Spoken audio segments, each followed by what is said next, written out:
Oke, kali ini kita bakal ngebahas salah satu tipe Enneagram yang paling dinamis dan penuh semangat. Tipe 7 yang kita kenal sebagai sang antusias. Tahu kan, mereka itu kayak percikan energi di mana-mana. Orang yang seolah-olah bawa matahari kemanapun mereka pergi. Tapi gini deh, langsung aja ke pertanyaan utamanya. Apa mereka ini beneran cuma bintang pesta yang nikmatin hidup? Atau jangan-jangan di balik itu semua ada seorang seniman, seniman ahli melarikan diri dari sesuatu? Nah, yuk kita bedah bareng-bareng. Oke, kita mulai dari luarnya dulu ya. Dari apa yang paling sering kita lihat. Sang optimis abadi. Ini nih, bagian permukaan mereka yang super memesona dan menarik banget. Jadi tipe 7 tuh, ya ampun, mereka bener-bener memancarkan kegembiraan yang murni. Mereka lihat hidup tuh kayak anak kecil yang takjub sama segalanya. Seolah-olah tiap hari itu kado baru yang harus dibuka. Mereka ini idealis, imajinatif, plus humornya itu loh, spontan dan nular banget. Siapapun yang ada di dekat mereka pasti jadi ikutan ngerasa lebih enteng dan hidup. Nah, kutipan ini kayaknya pas banget buat ngungkap cara mereka melihat dunia. Buat tipe 7 yang sehat, hidup itu ya beneran rasanya kayak Disneyland raksasa, penuh keajaiban dan kejutan seru yang nunggu di setiap tikungan. Biar lebih kebayang, coba deh bayangin Peter Pan. Anak laki-laki yang nggak mau dewasa dan kehilangan sisi magisnya. Atau Mary Poppins yang bisa nyulap pekerjaan paling bosenin jadi petualangan yang luar biasa. Nah, dua-duanya itu perwujudan sempurna dari semangat tipe 7 yang selalu mudah dan penuh kejutan. Oke, sekarang kita coba geser fokus ya. Kita kupas lapisan berikutnya buat lihat apa sih yang sebenarnya jadi bahan bakar semua energi ini. Nah, kita masuk ke bagian kedua, pelarian dari rasa sakit. Apa ya yang sebenarnya sembunyi di balik senyum yang kayaknya nggak pernah luntur itu? Ini dia nih, titik krusialnya. Di balik semua keceriaan itu, ternyata pendorong utama tipe 7 adalah kebutuhan yang mendalam banget buat ngehindarin rasa sakit. Jadi, optimisme mereka yang seolah tanpa batas itu sebenarnya berfungsi kayak perisai pelindung.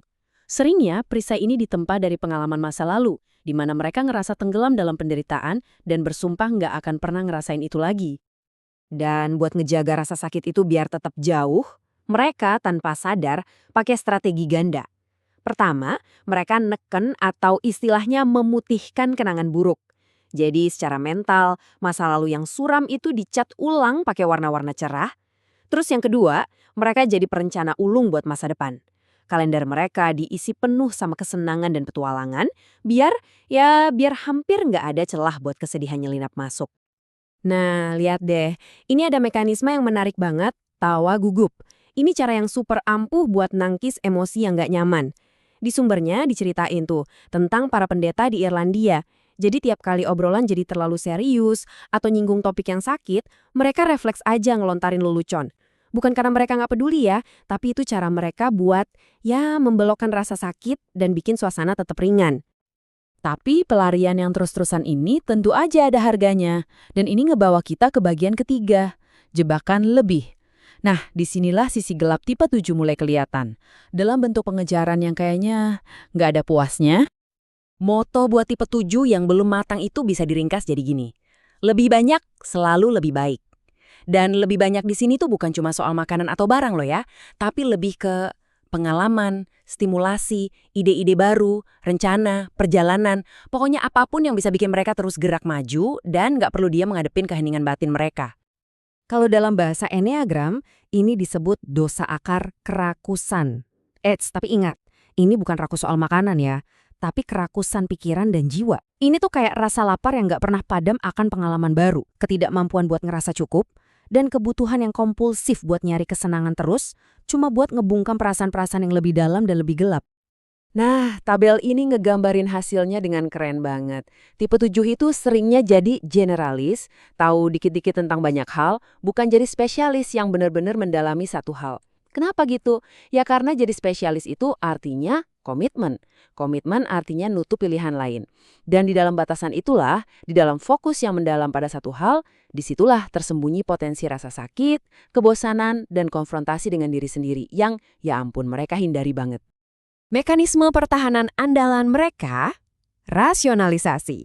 Wah, mereka ini jagonya membingkai ulang kenyataan pahit jadi sesuatu yang bisa diterima. Sumbernya bahkan ngasih contoh yang cukup ekstrim. Ada tipe 7 yang merasionalisasi kematian anggota keluarga sebagai berkah, karena penderitaan orang itu udah selesai. Ini tuh cara pikiran mereka yang cerdas banget buat ngelindungin hati dari pukulan telak kesedihan.